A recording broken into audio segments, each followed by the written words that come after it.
Et bonjour. Et bonjour. On se retrouve pour la suite.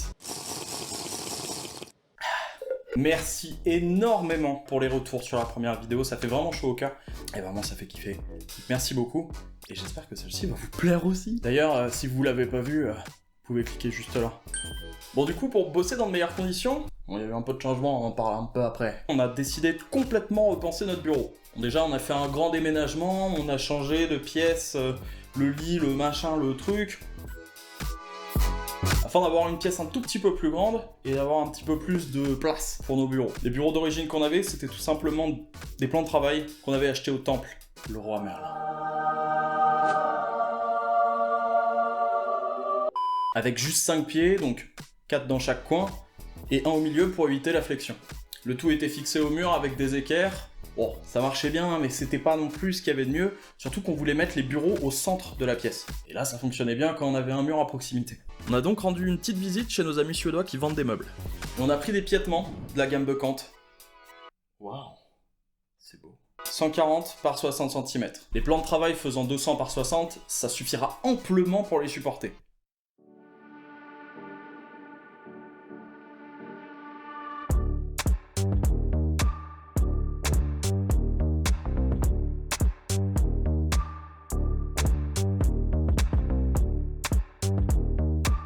Et paf! Ça fait des chocs à pic. Je remets en place le setup.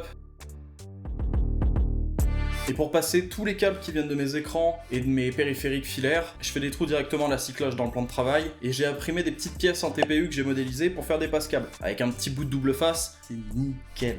Et d'ailleurs, si vous voulez une vidéo passionnante par rapport à mon imprimante 3D 100% maison, vous pouvez lâcher un petit pouce bleu et mettre un petit com. Genre OMG, je veux trop voir ça là! Setup posé, le cable management est fait. Bam! Mon setup il est impeccable, bien carré. Avant de vous montrer tout ça, j'ai fait une petite modif sur le boîtier de mon nouveau PC. Oh shit, here we go again. Le H710 que j'ai acheté, c'est un excellent boîtier en termes d'esthétisme et de modularité. Le problème, c'est en termes de refroidissement. Le grand panneau avant étant plein, l'air en façade ne peut rentrer que par les petits trous latéraux. NZXT a sorti la version flow de ce modèle avec le panneau avant en mèche, histoire de faire rentrer plus d'air, mais pour 50 balles de plus, ça me faisait un peu chier. Donc j'ai préféré à la place modéliser en 3D le boîtier, créer un pattern original, vous demandez sur les réseaux lequel vous kiffez le plus. D'ailleurs, vous pouvez me suivre sur Instagram, il est dans la description. Faire un plan 1 sur 1, l'imprimer.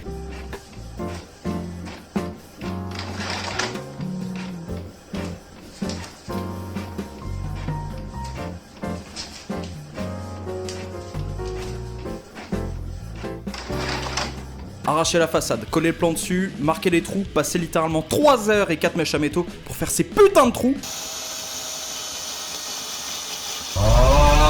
Retravailler tous les trous qui étaient pas ronds à la lime et au papier de verre. Retordre la plaque parce que, bien évidemment, elle a gondolé de ouf. La repeindre parce que, bien évidemment, j'ai fait des méga rayures partout. Nicolas. Et faire des chanfreins à chaque trou pour que ce soit stylé. Coût de l'opération, 300 balles. Étape psychologique, j'ai envie de crever. Plaisir procuré, maximal. Bon, c'est bien beau les trous, mais c'est vachement mieux la lumière. Aucun rapport. On va donc rajouter pas mal de LED dans ce petit boîtier. On va revenir un petit peu en arrière. Je vous ai pas tout dit pendant la dernière vidéo. Pendant le montage du PC, j'ai installé des bandes LED ARGB qui sont contrôlables individuellement.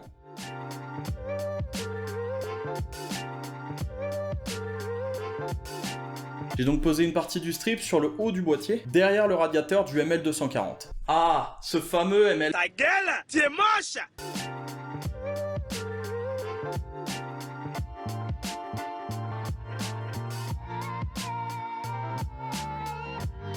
Le reste du strip se trouve derrière le cache-câble.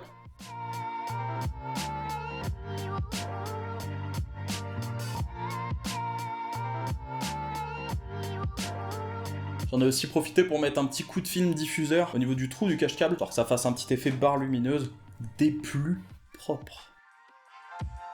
Ça cachera un petit peu aussi les câbles qui sont derrière. Petite astuce de loup de mer. De retour, après les trous dans la façade, pour pouvoir mettre un strip au niveau de cette dernière, j'ai pas trouvé 50 000 façons de faire. Prendre une Dremel et couper le carter plastique qui était derrière la façade avant.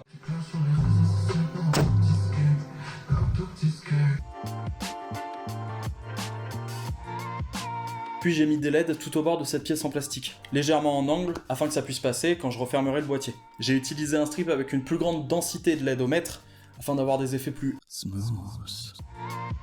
Reste plus qu'à câbler le tout et sécuriser ça avec de la colle chaude, histoire que ça ne bouge plus.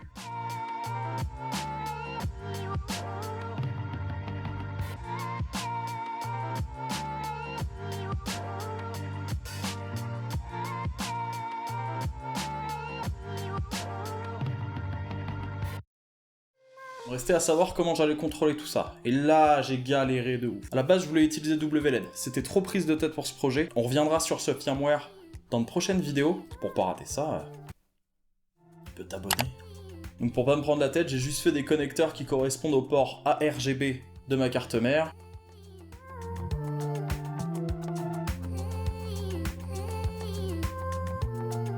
Et j'ai connecté les LED à ces derniers. Avant de vous montrer le résultat, j'espère que vous avez apprécié cette vidéo de qualité. Vous pouvez la partager à tout le monde. Vos parents, vos grands-parents, vos amis, vos mates du club de Belote. Passez me faire un petit coucou sur Twitch, je fais principalement du gaming, je fais aussi du DIY. Et si jamais vous avez des questions par rapport au matos, par rapport au bricolage, n'hésitez pas. Vous pouvez retrouver la plupart des liens des produits en description, c'est des petits liens affiliés, et du coup ça permet de soutenir la chaîne. Et merci quoi, en fait. Il me reste plus qu'à remettre la façade en place. Et c'est fini.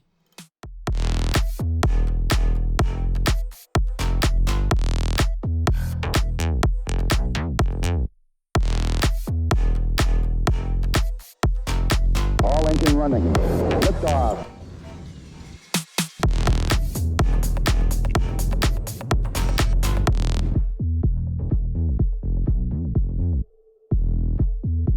Attends, mais t'as pas parlé du nouveau décor là?